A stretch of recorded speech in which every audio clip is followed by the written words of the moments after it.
자, 브리핑. 선거는 어떻게 이기느냐? 간절해야 이기는 겁니다. 여론조사는 선거가 아니에요. 보수 매체 여론조사에서만 김부겸 후보가 오히려 높게 나옵니다. 이게 동아일보가 낸 거예요. 김부겸 후보가 이깁니다. 하지만 다른 모든 여론조사는 주영 후보가 이렇게 앞서가요. 왜 그러겠어요? 그렇게 지지층을 결집시키는 거예요. 그래서 보수 후보 단일화 분위기를 만드는 겁니다. 일당은 당연한 것이다. 그런 논리가 필요한 분들, 그래야 마음이 편안한 분들, 그렇게 말하면 안 되는 겁니다. 누구도 책임질 수가 없는 겁니다. 그렇게 말해서 좋아진 기분은 4년 동안의 피눈물이 될 수도 있어요. 특히 2년 동안 문재인의 눈물이 될 수도 있고 지지자들의 한이 될 수도 있는 겁니다. 선거는 오로지 투표장에 직접 가서 투표한 걸로만, 그래서 간절한 쪽이 이기는 겁니다. 기분이나 그렇단 논리가 선거를 이기게 하는 게 아니에요. 그러다가 망한 선거의 역사가 아주 유구합니다. 지난 총선에서 새누리당 압도적 승리 전망 180석. 왜 깨졌어요? 승리 선언을 너무 일찍 한 겁니다. 반면에 문재인, 안철수 문도 안 열어줘서 퇴짜 맞고 돌아오는 길이 찍힌 사진이에요.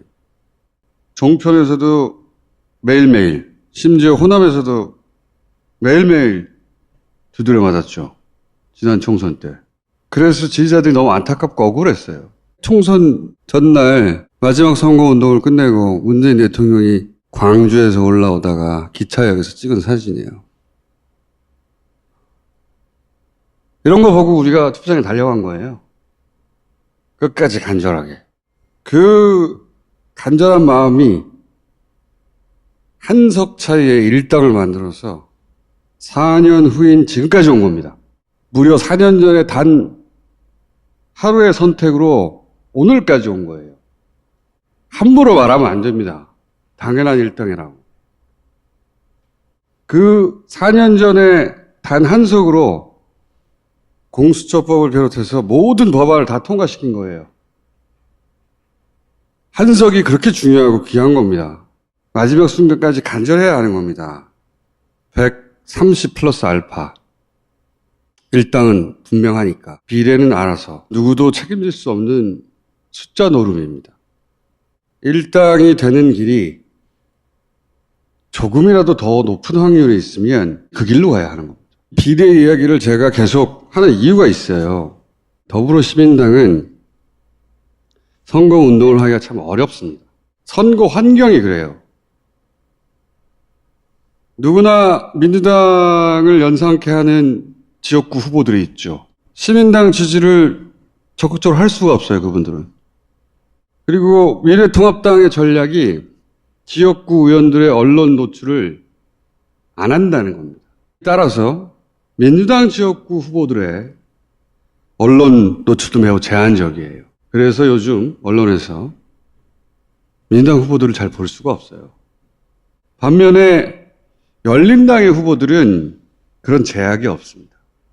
최근 방송에서 열린당의 후보들은 온라인에서부터 지상파까지 계속해 출연하는 건 그래서예요. 그래서 초기에는 민주당의 코어 지지층만 열린을 지지했지만 이제 선거 기간이 되니 비례에 대해서 일반 지지자들이 관심을 가지게 되면 노출도 많고 인지도가 있는 열린 당이 먼저 눈에 띄게 됩니다. 그리고 그분들이 민주당 연상작용도 훨씬 강합니다. 지역구를 내는 민주당은 중도와 약한 보수까지 포괄하는 메시지를 낼 수밖에 없어요. 반면에 핵심 지지층만 공략할 수 있는 열린당은 메시지도 훨씬 더 선명합니다. 그리고 여기도 저기도 민주당이라는 논리가 훨씬 심플해요. 그래서 쉽게 열린당으로 넘어갈 수 있는 반면에 시민당의 필요는 설명도 길고 복잡해요. 그러니까 핵심 지지층은 열린당에 가서 선거운동을 하고 있고 민주당의 얼굴들은 시민당을 직접 거론하지 못하고 핵심 지지층을 향해서 강한 메시지도 낼 수 없고 시민당의 후보들은 셀럽이 아니라 주목도가 떨어지고 그래서 민주당의 비례가 더불어 시민당에 타고 있으나 제가 보기엔 이대로 가면 민주당의 비례들은 전원 다 떨어집니다. 민주당으로 복귀할 민주당의 비례가 한 명도 없어집니다. 이건 보고 싶은 것만 보면 안 보이는 겁니다. 자, 최근의 여론조사입니다. 열린민주당 올라왔죠, 많이? 그거보다 훨씬 더 주목할 대목은 이 둘의 합이 민주당에 훨씬 미치지 못한다는 겁니다. 제가 지난주에도 이야기했지만 하나의 번호, 하나의 구호로 밴드웨건을 못 만드는 겁니다. 지지자들만 나눠지는 거예요. 그런데도 민주당의 핵심 지지층은 시민당의 선거운동을 해주지 않아요. 시민당이 사실상 민주당인 셈인데 왜? 비례 이야기를 꺼내면 분열을 한다고 하는 거예요. 실제로 그렇게 말을 못하는 사이에 중대한 분열이 이미 일어나 구조화되고 있는데 시민당과 열린당의 합이 점점 줄어들고 있는데 나는 박근혜를 지지한다. 내가 박근혜를 더 지지한다. 로 외연이 확장되지 않습니다. 착시예요. 내가 열광하니 주변이 안 보이는 겁니다. 자, 김영배 후보, 민주당 후보입니다. 선거 사무실 압수수색 됐어요. 오늘. 왜? 경선 과정에서 졌던 민주당의 현역 의원이 고소고발했거든요. 선거는 그런 겁니다. 같은 당에 있는데 민명두 후보, 장경태 후보가 우세하다면 밀어주겠다고 공개 발언을 했는데 제가 1등을 하겠다는 게 방점이었다. 그 기준이 꼭 여론조사는 아니다.